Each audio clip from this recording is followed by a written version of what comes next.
Hello, everybody. Welcome to the Real National Dialogue, brought to you by the South Africa Brief and supported by the Friedrich Naumann Foundation. My name is Jonathan Mokes. I'm joined as ever by my esteemed colleague, Paul Berkowitz. Paul, how are you doing? Fantastic. Weather is still sunny and lovely in Joburg, and it's really nice to be here in person. Yeah, absolutely. And thanks again to the FNF for having us here and allowing us to record here. We are very honored and privileged to be joined today by a very special guest, a former colleague of mine in years gone by, Mbali Ntuli, who is the founder and Chief Executive Officer of Groundwork Collective. Mbali, thanks so much for joining us today. Thank you very much for having me. I've been really enjoying the South African Brief. In fact, I even send it to the people that I work with, and I say, you guys must try and read this every week. I think you guys have got a very good take on things, and it's really refreshing in South Africa to have that. So congratulations. I'm happy to be here. Yeah. Well, thanks. You can be here. You can come here anytime if Sure, you've got that kind of flattery. A prominent brand ambassador. So, Mbali, we've asked you here, ahead of the local government election next year, to talk about a lot of the work your organization has done and is doing: voter registration, voter mobilization, turnout. But before we get into those meaty subjects, tell us a little bit about yourself, your journey to Groundwork Collective. Well, I spent about 14 years in politics as a public representative, starting just after university in KZN, and I started off as a councillor for a number of years, and then I spent 10 years as an MPL. And then Jonathan was my boss for the last election that we were both part of, I think, in the DA. Yeah. And I actually ran the provincial campaign under Jonathan. And, I've always really loved politics. I think I often say that my first real political campaign was when I was 7, and I petitioned my school to let me give Queen Elizabeth flowers when she came to visit South Africa for the first time since it became a democracy. And I'm interested in people, and so I've always really gravitated towards that kind of thing. And when I was in the DA in 2019, we had a lot of resignations of leaders, and the next year I ran against John Steenhuisen for the leadership. And I did it partly because I felt like the party needed to go in a different direction. And I felt like I was very well equipped to do that. But after that election, I felt very much that there was no longer a space for me to do as much as I wanted to do anymore. And so the one thing that had really been gnawing at me was this thing about how everywhere I went, whenever I had to go and do any political campaign, it always felt like you were starting from scratch in terms of really educating people on the basics of just how the state works, how they should be taking part in democracy. And I realized that was a huge gap in this country. We just don't have enough civic education, and people feel powerless because they don't really know what to do or where to go. Some people are just grateful that their councillor has a WhatsApp group for them, and that's the bare minimum that they expect at the moment. And so I started my organization, Groundwork Collective, and a lot of it is focused on civic education, but also protecting the election. And we do a lot of work in between elections as well. And now we're moving into schools, which I think is incredibly important, because if you want to see a change of behavior, then I think you have to start it very early. You can't expect an 18-year-old on the day of the elections to be scrambling around thinking about this. So it's been a great journey, and I enjoy it. And I think just the one golden sort of string throughout it has been always wanting to be with people and just enjoy being on the ground.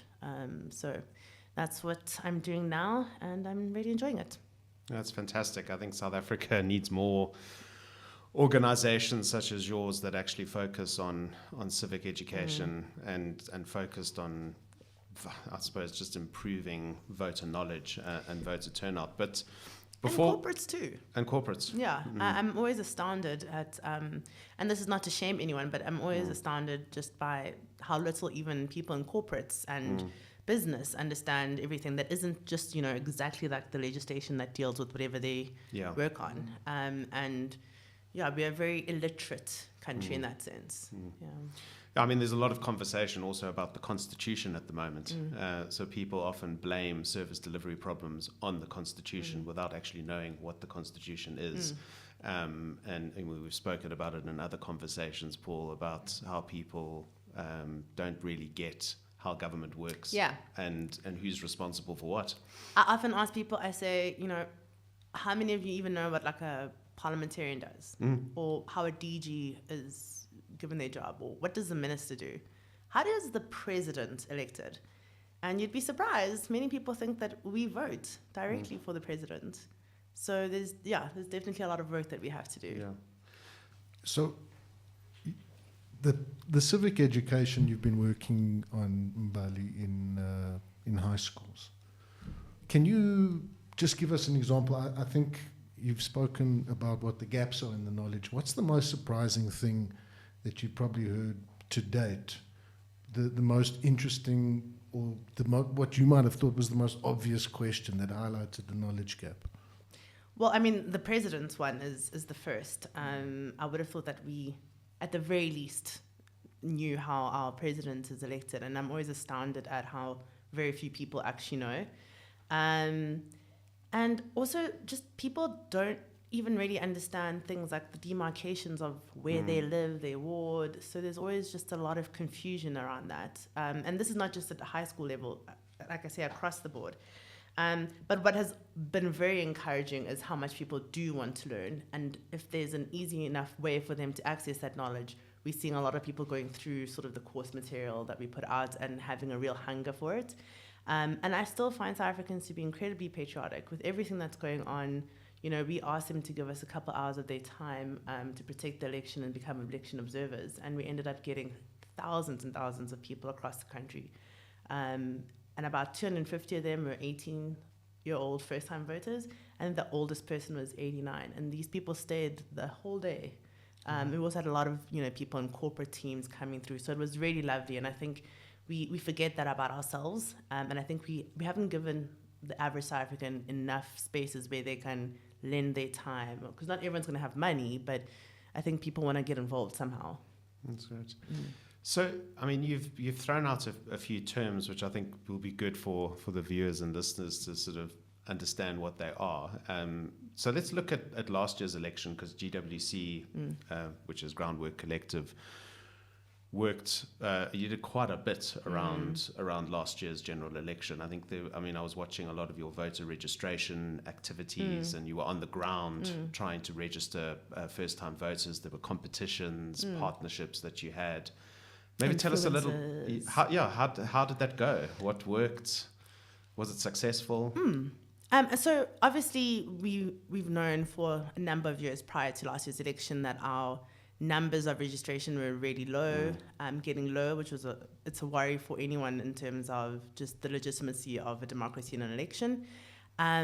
And there was this idea that youth are apathetic and they don't want to come out. But at GWC, we felt that we weren't talking to young people in a way that they felt that they could engage. And so we designed a campaign which was called the Exchange Campaign, and we went out to universities, taxi ranks, community halls, wherever you'd find young people, to go and speak to them about it. But you also have to be catchy and cool. Yeah. So we also then, got a big gig rig. We had music. We had prizes that people would win. And if you registered with us, you'd win an instant prize from the spin.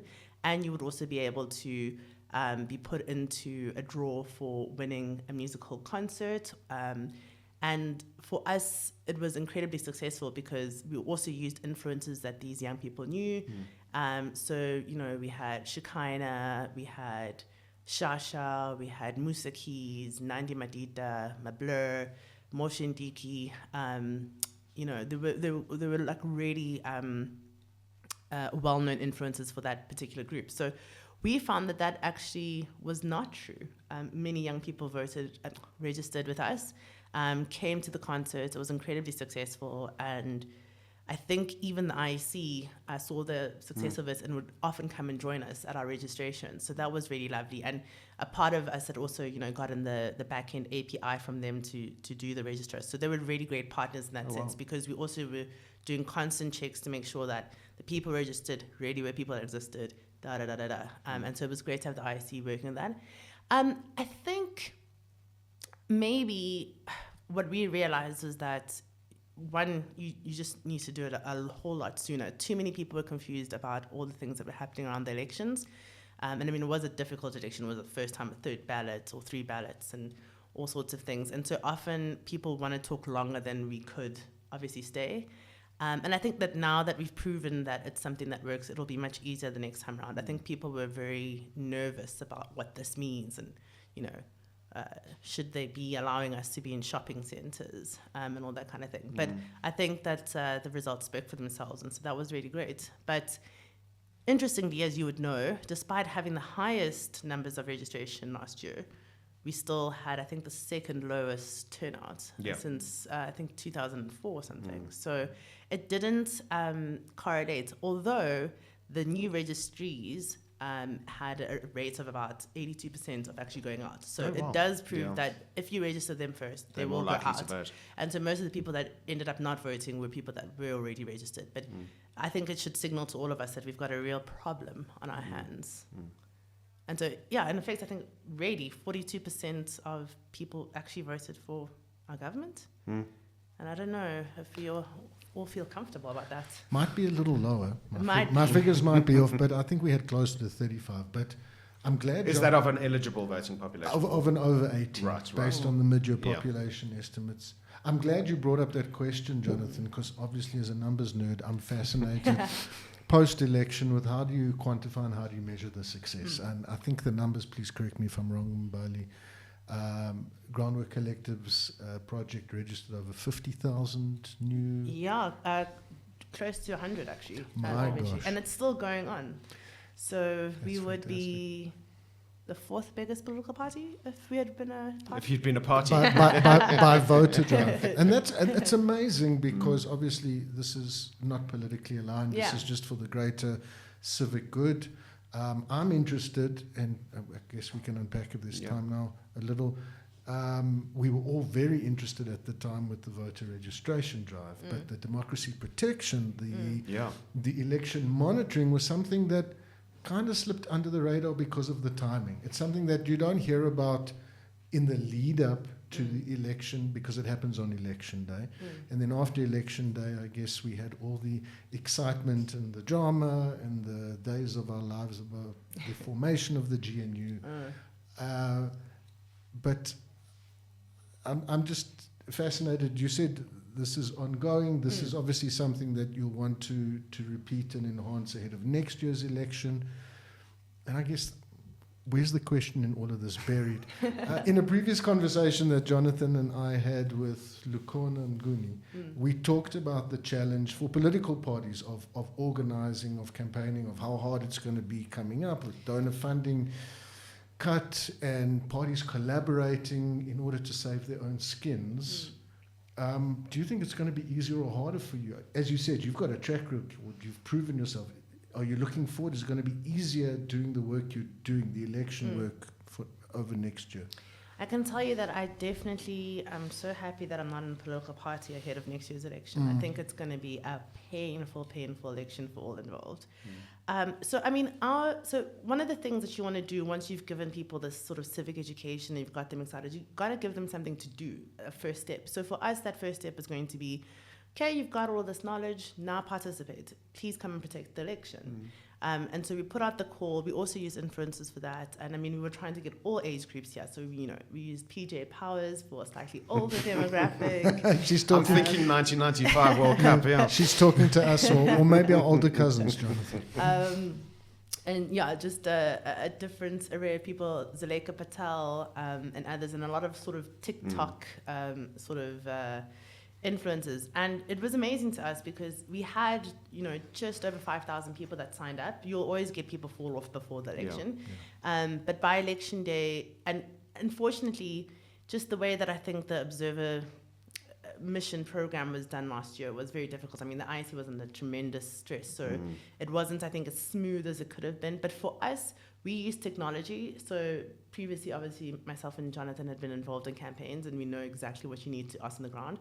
So we built an app that basically could then track every single person in the country who had signed up with us. You would put in your voting station, what size T-shirt you need. Did you need airtime? Did you need food? Did you need transport? So that it was very seamless on the day. And as a result, that's why we were so organized.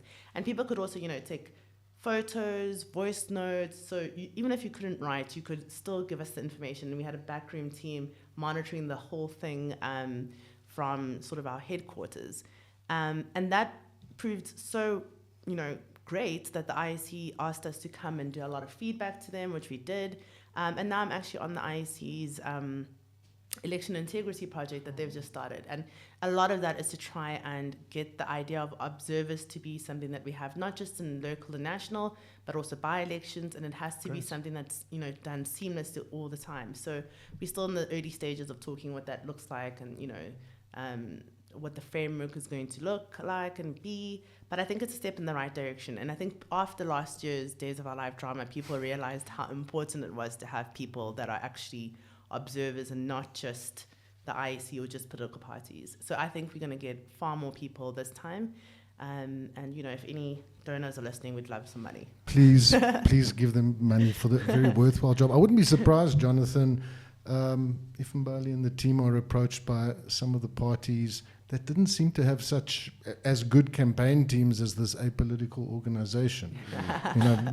Well, I think to do their work, they need to remain apolitical. But it kind of shows what is possible in terms of actually registering people. I mean, obviously you need resources to do that, but it's clearly a bit of a misrepresentation that youth or South Africans are apathetic. Where there's a will, where there's a compelling message, and where there are ways of reaching people, it can be done. You use the word election protection, and I think we're pretty familiar with that term. But for those, what kind of things were you looking for on election day? What were the observers reporting back on?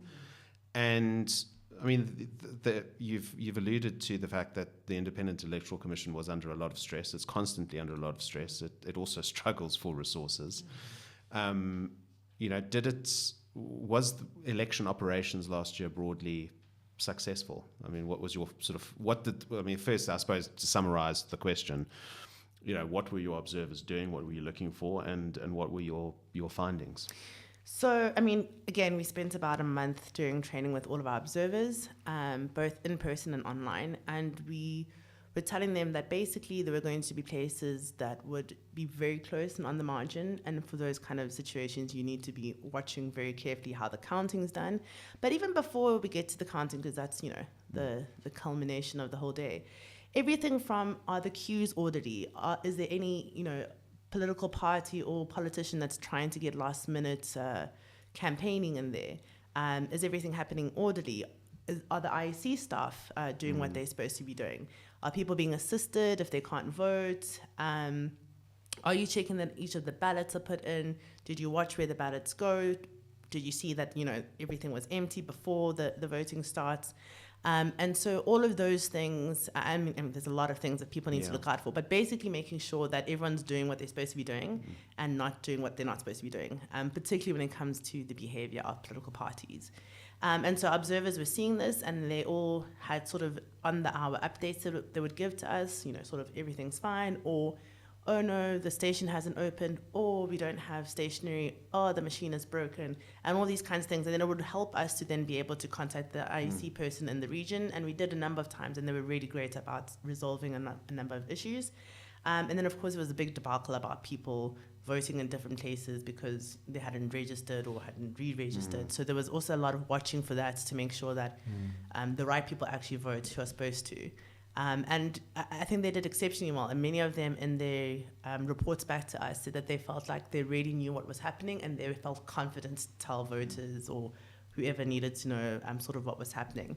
And what was very interesting is very quickly, I think on the day, sort of as it was getting to about 11 p.m., we started getting a lot of feedback from our observers in Mbali. And I've never seen a result like that in my entire life. And that was my former constituency.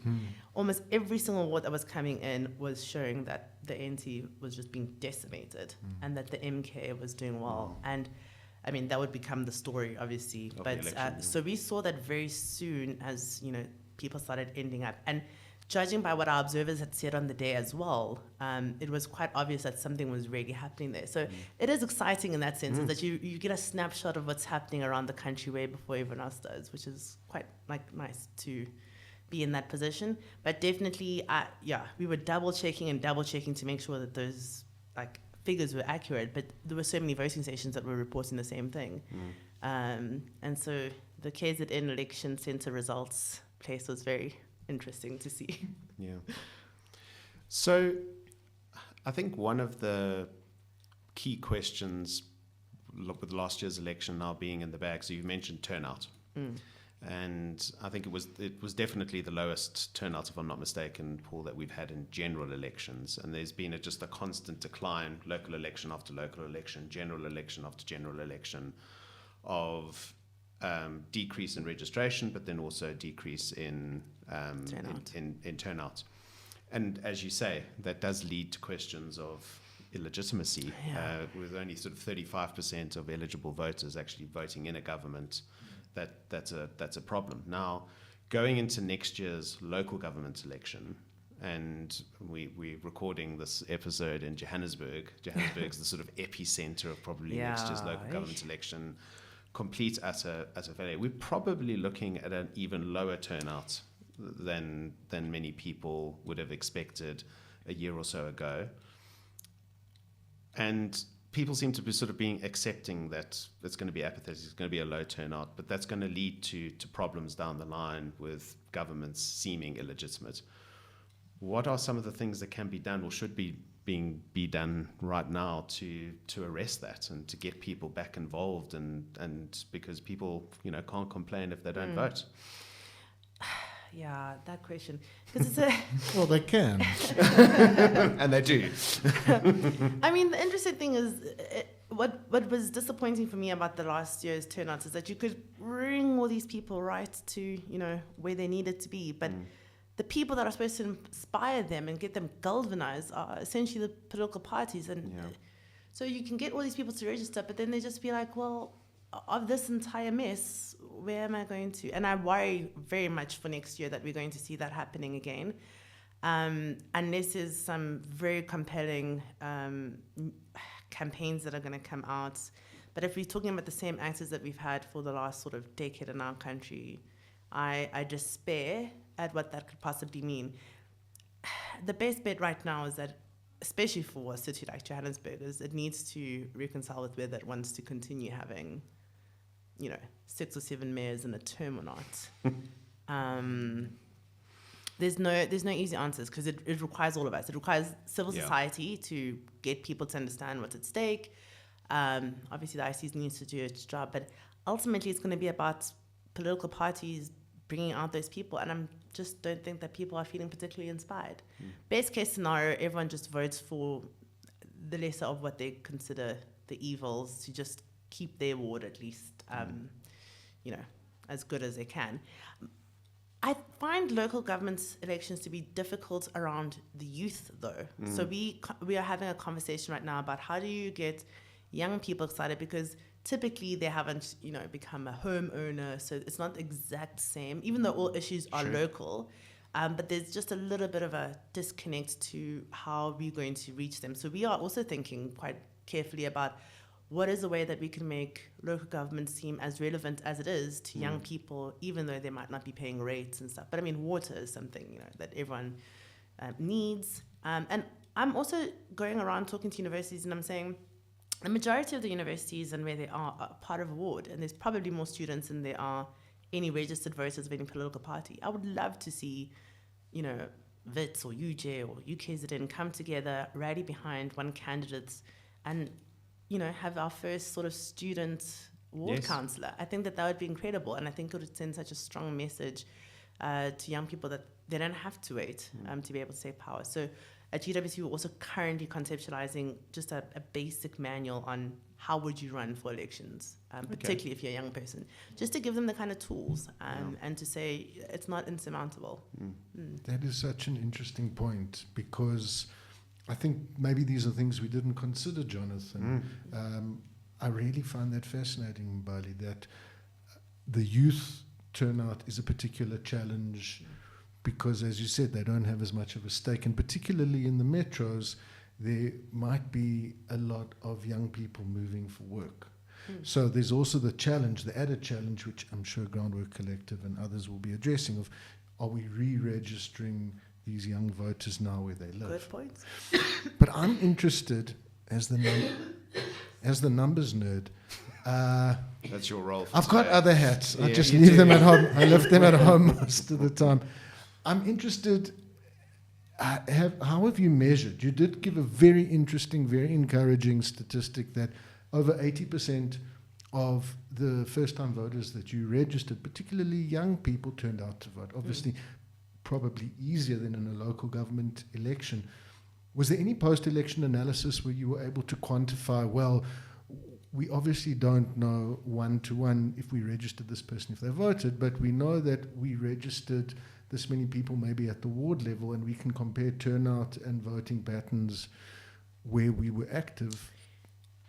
So we were just unable to get it down to the minutiae of ward level. So we did very general registration across the country. And so we were able to say, after the election, sort of, please excuse me, No worries. you know, if you are happy to, would you let us know if you did go out and vote? So we did sort of a blind survey monkey sort of analysis afterwards of that. But also because we have all these people's details, we constantly are communicating with them with different things that are happening in the country, or look out for this, so that we keep them engaged.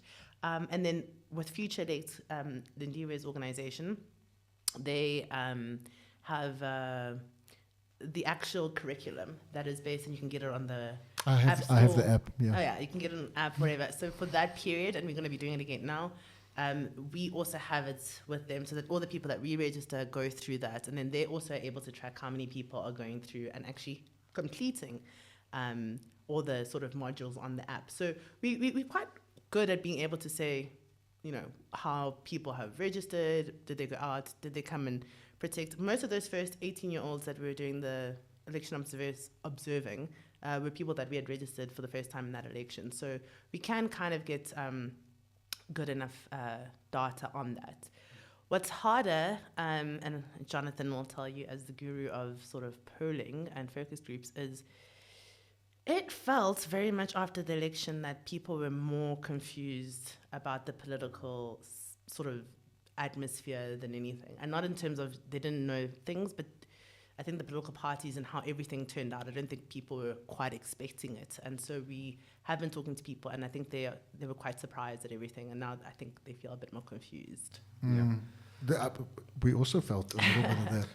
I still feel confused. I think that's probably a good point to have a quick break, because it would be remiss to have Mbali here and not actually ask her about the state of politics. Yeah. So many more get a questions. little so many more questions. But I think it's a really important point that the political parties and the candidates themselves have a big job to do in exciting people to turn out and vote. So when we get back from the break, we'll pick up on that point.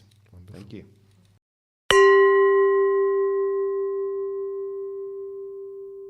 Welcome back to the Real National Dialogue with myself, Jonathan Mokes, Paul Berkowitz, and our special guest, Mbali and Ntuli. So before we broke, we ended off on essentially saying that a big job in terms of generating voter turnout next year is going to be at the doors of the parties and the candidates, making their offers compelling, things exciting to get voters to the polls next year. But you mentioned, Mbali, that a lot of the observers and the young people that you registered were even more confused after the election last year than they were before. How do you see, I mean, it's now been, 14, 15 months after the general election. We've got a government of national unity, which no one really would have anticipated beforehand. We've got GPUs in KwaZulu-Natal and Gauteng. It's a completely different political scene, and it seems, sitting here, should I say, that it's going to be coalition central again in the local government election. How do you see things at the moment, politics-wise, broadly? I know it's a very broad question, so I apologize. I think we're going to be coalition country for a while to go now. I don't see any other party ever getting over 50%, at least in the foreseeable future. And it's become very fragmented. I'm personally, and I'm probably in the minority, I like the fact that we're such a competitive country in terms of our elections and the parties. One, it takes a lot of courage, I think, to actually say that you want to stand up and represent something, well, for the people that are doing it for the right reasons. But two, I would rather that than not have, a proper democracy.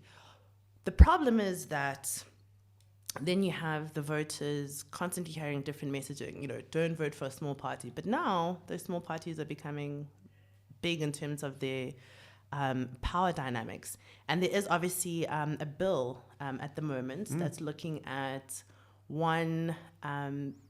introducing thresholds, which I think would be very interesting if that were the case. In fact, if it had been the case with the last local government election, I think 4 prominent parties actually wouldn't have made it. So that's going to be interesting to see if that's passed before the next local elections.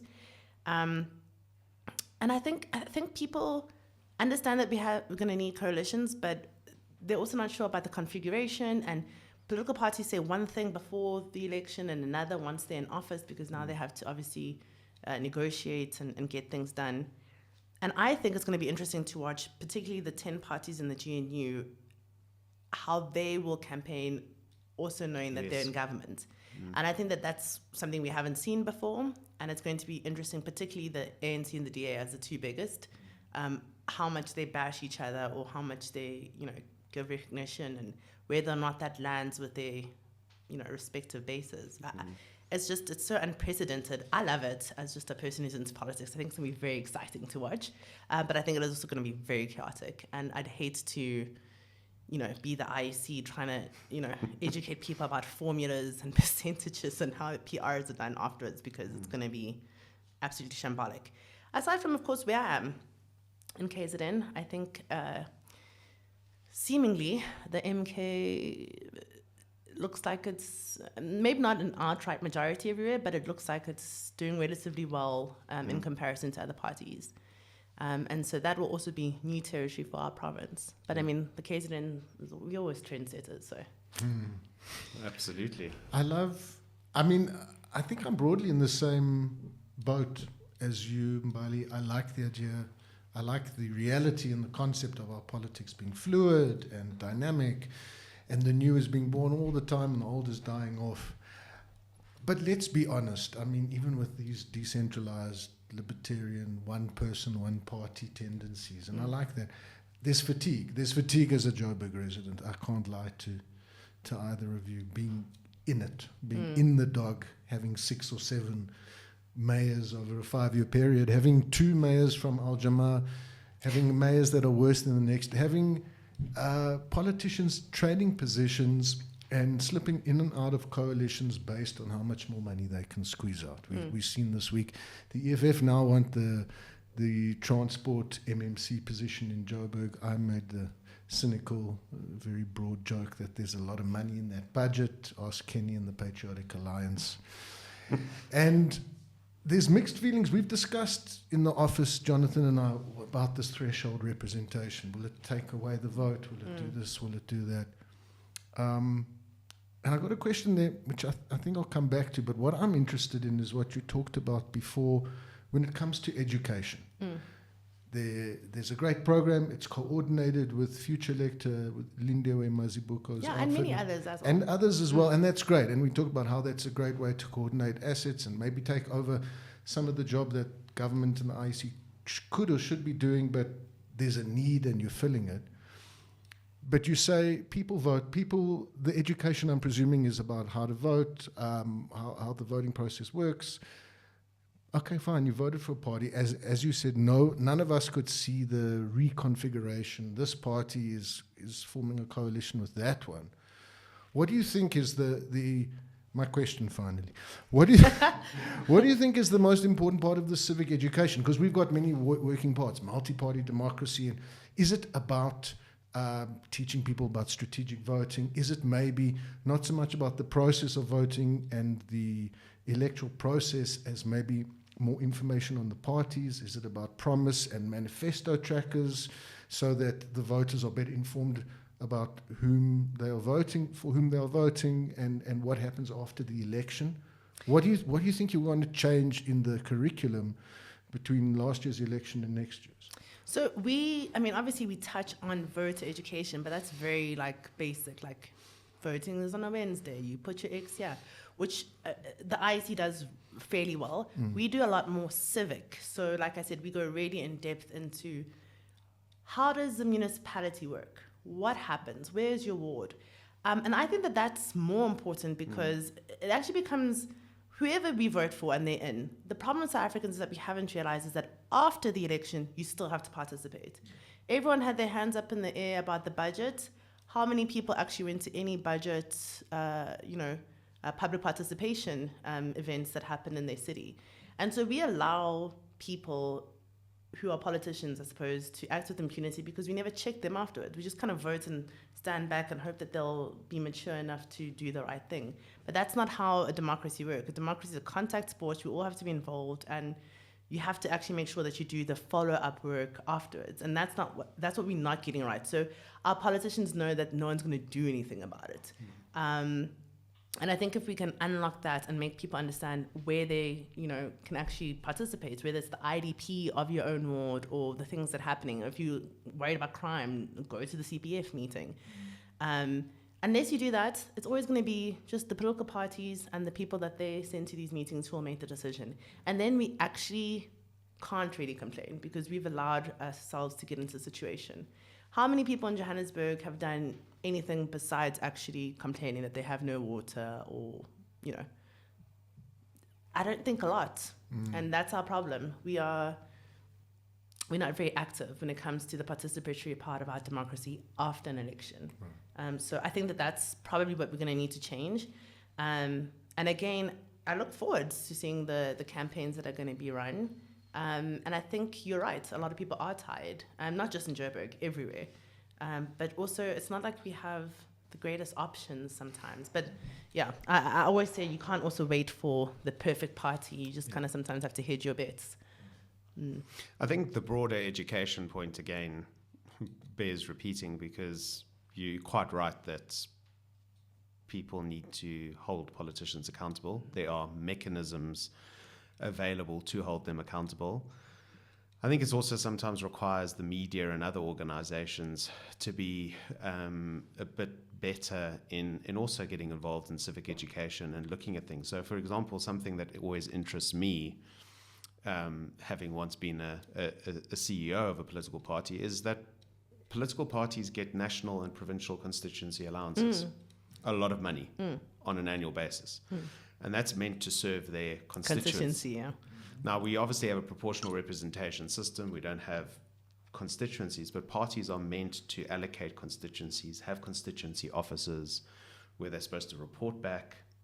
When last have we seen, other than the kind of normal tick-the-box parliamentary audits, of whether political parties have constituency officers? And also not ones that are the sort of party political ones. Yes. It's supposed to be non-partisan. So Yes.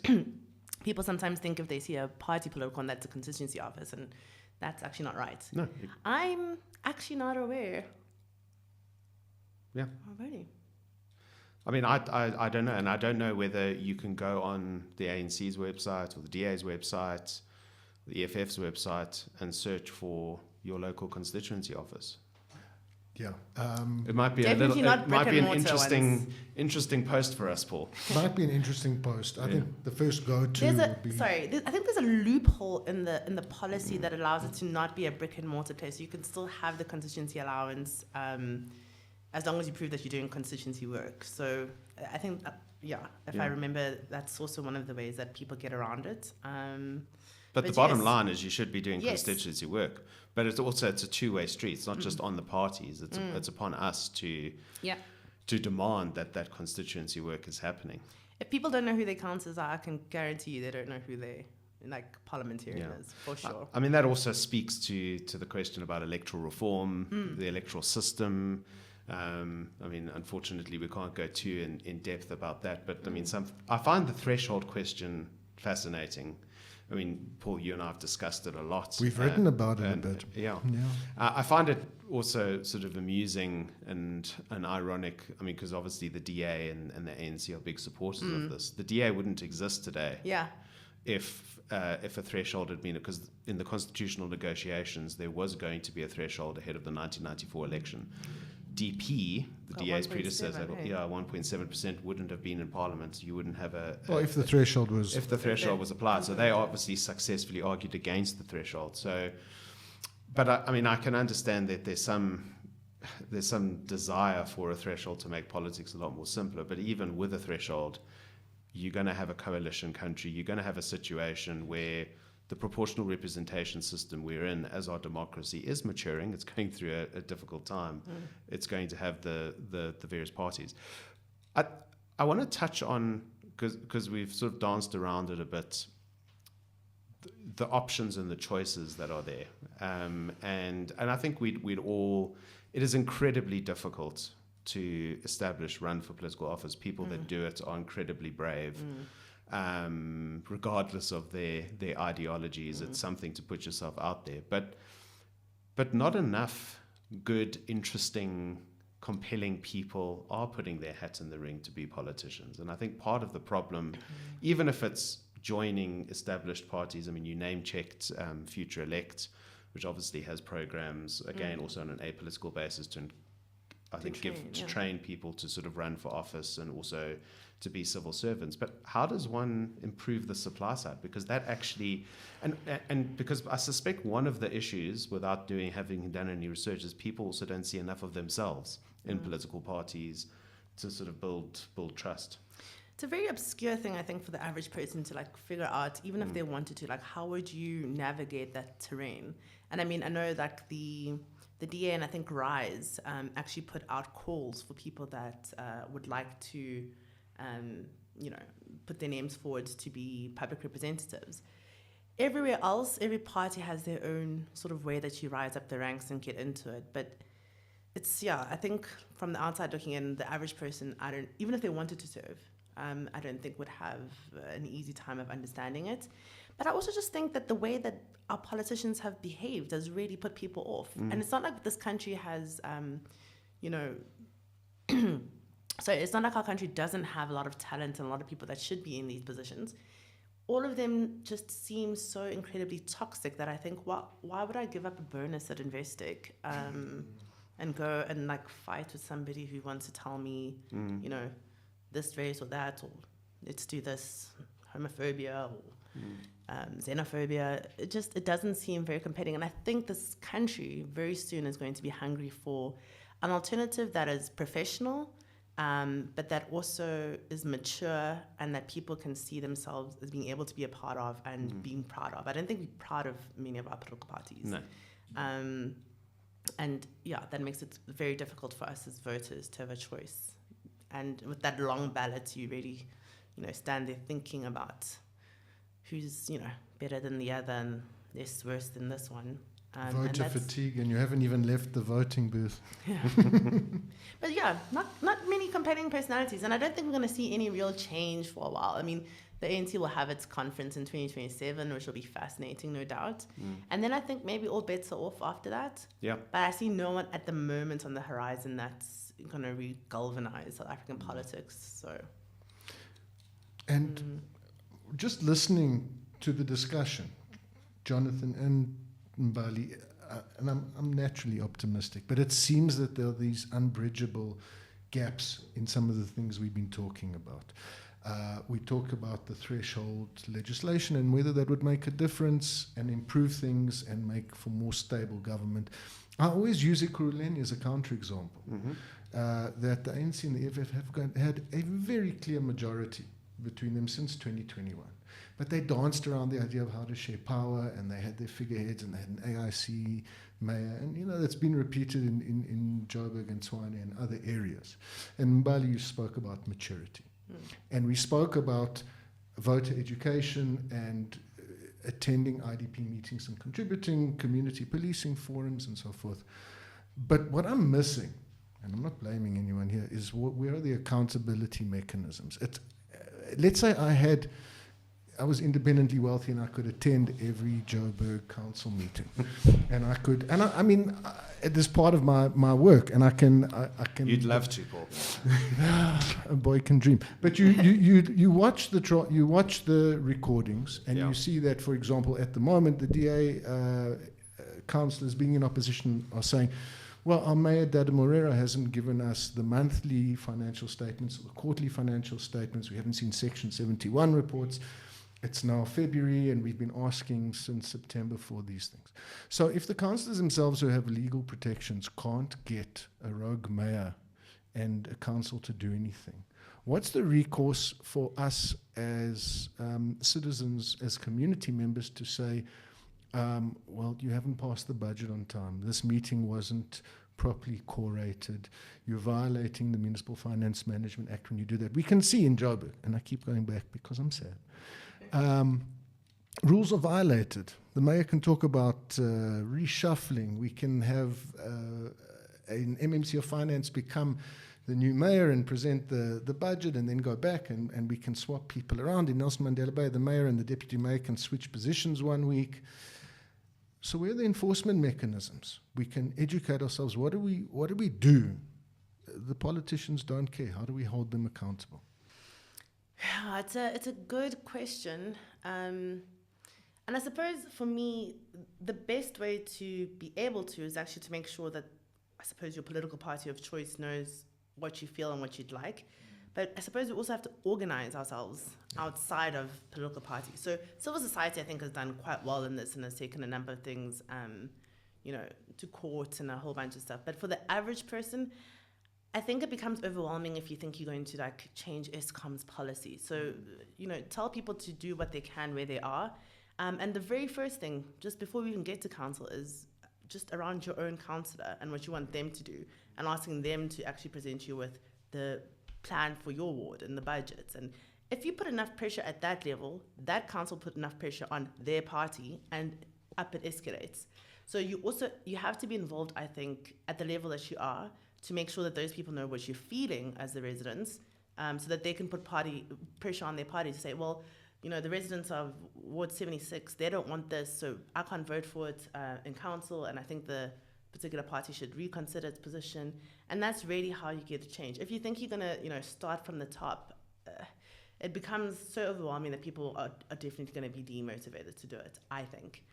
So I always tell people, start where you are. And I mean, a very good example is things like, I've just completely lost my train of thought about what you call How many syllables?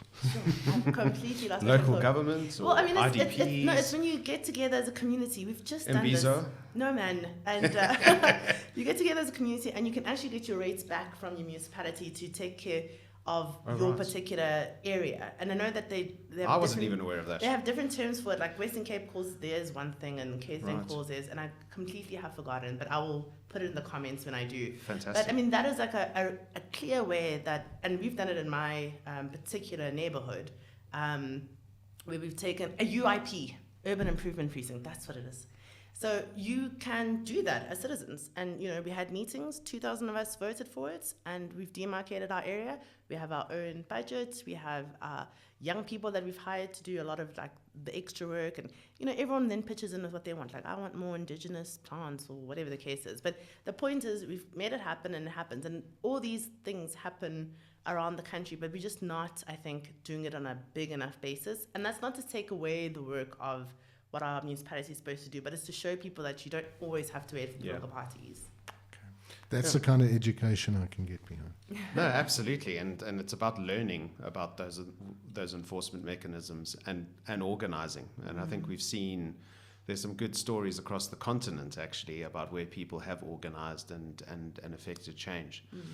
So as we come to the close, I think it's important. I mean, we've spoken a lot about the difficulties and some worries that we have about next year and going forward. But maybe to end with, Mbali, what makes you hopeful about South Africa's future?